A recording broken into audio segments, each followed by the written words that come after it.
Hi, everybody. I'm here with Emma Gordon. We're going to talk about Manchester. But what's your title? Senior Marketing Manager. Okay.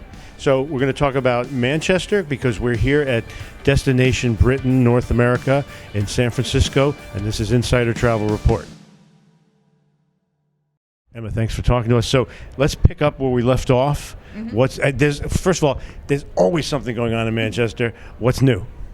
I suppose starting first with accommodation. We've got a huge amount of new accommodations. So by the time we get to sort of the middle of 2024, so from 2022, we'll have had 4,000 new bedrooms open.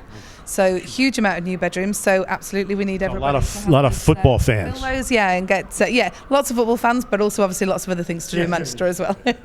But some great properties within that. So we've got a new Treehouse Manchester opening. We've got the new Molly's Motel and Diner, so it's part of the Soho House group. We've also got something on a much smaller scale, but really quirky. So at the Science and Industry Museum, the old station agent's house. So it's a listed building. It's back from 1808.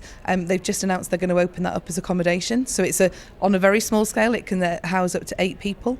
But it's really quirky, something really unique, somewhere very different that people could stay. Right. Well, that's what we want. We want unique. Yeah. What else? Yeah, absolutely.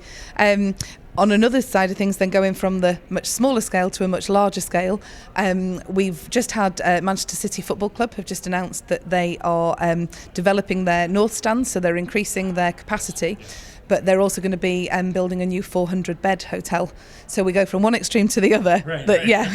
That will be a big hotel for Manchester, 400 bedrooms. They're also going to be building some new attractions out there. So there'll be a football attraction. They're looking at a different attraction as well there. And then just across the way from the Etihad Stadium, so the home of Manchester City Football Club, you've got the new arena. So Co-op Live, it's our huge new indoor arena. It will be music and sport. It will be the biggest indoor arena in the UK.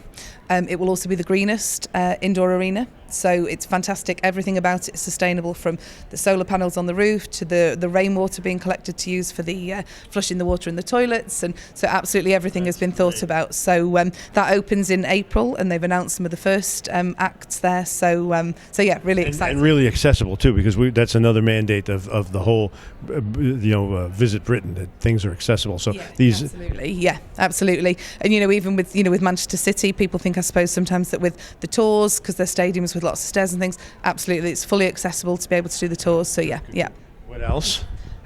We've just had the Manchester International Festival this year.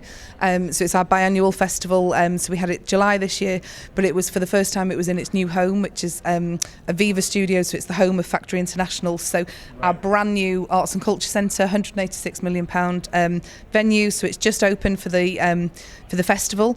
It's now closed while it gets ready for its official launch, which will be in October this year, and it will open with a brand new production, so Free Your Mind, which is by Danny Boyle. So really exciting, and then again to see lots of the different productions that will come forward through there. Really exciting. So Manchester's known for music and entertainment. What's coming up? Yeah, we've got a brand new music festival, so Beyond the Music. It's a festival this October, it launches, and it's a festival and a conference in one. So they'll discuss basically all about the sort of the global music industry. But we have our homegrown band New Order. Lots of people will obviously know New Order, as well as then lots of smaller new upcoming bands. So there's a huge amount of gigs and live music to be enjoyed in the city for that time. Food and beverage. Everybody needs some food and beverage. So in the city, it's just constantly new things come in. A big thing at the moment in the UK is food halls. So we can go around and try different things. So it's great because there's sort of the communal seating. So it's really nice. You could meet locals when you come over because you can sit and enjoy conversations with people. And you've got the different vendors around the room, so you can pick and choose what you want. So we have some food halls already in the city. We've just had a huge new food hall open. So it's called Diecast. It's in an old metals factory that's been converted. It has a capacity for 5,000, so it's huge. But it also has a night market in there. It's got entertainment options in their evenings. So, but then over the next sort of 6 months, we've got another 3 food halls opening. So, it's definitely a thing in the UK at the moment, and definitely a thing in Manchester as well. But there was also a demand. Yeah, absolutely. Yeah, I think it is. I think people enjoy that sort of that more casual sort of dining, and you get the option to pick, from try different food vendors, and it also gives smaller food vendors the opportunity to get in front of people as well and get in front of visitors. Sports. Let's talk about sports. Sorry, so I touched on Manchester City and the developments that they have. Obviously, I can't talk about Manchester City without obviously mentioning that they are the treble champions. Yes. So hugely successful year that they won the English Premier League, they won the UEFA Champions Cup and the FA Cup. So it's only been done once before in the UK, which was by Manchester United. Mm-hmm. And now Manchester City have also won it. So yeah, hugely successful club at the moment. They are riding high, and it's a great tour that you can do there, the behind the scenes tour. Likewise, Manchester United also have a great behind-the-scenes tour, so it's really good to be able to go in and see the players' dressing rooms, come down the tunnel to the roar of the crowd, and really exciting. Okay, so now arts and culture. Yep, absolutely. We have a wealth of arts and culture within the city centre and across Greater Manchester. One of our key icons of the city is Manchester Town Hall. Now, we've been waiting a few years for this to open, and we still have a couple more years, unfortunately, to wait, but it will be fantastic when it reopens. So they're lovingly restoring it at the moment. When it opens, it will have much more of a visitor offering. So you'll be able to go in, you'll be able to see the old Victorian police cells, into the courtyard, and it's a building that has been used for lots of films in the past, so particularly as the Houses of Parliament, so it was filmed for The Iron Lady.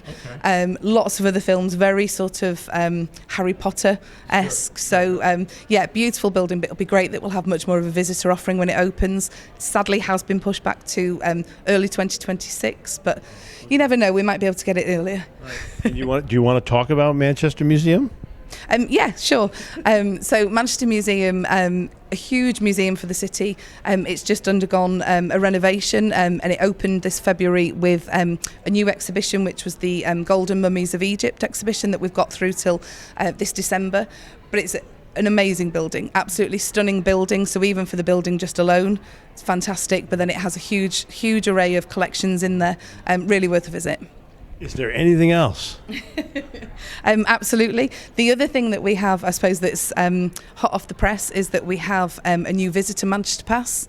So in terms of as a city pass, so obviously... Is it commissionable? Yes, absolutely, yeah. So... really good. It will be a 1, 2 or 3 day pass. We're just coming to the final stages of all the details, so we'll be able to let you know, obviously, once we officially launch it.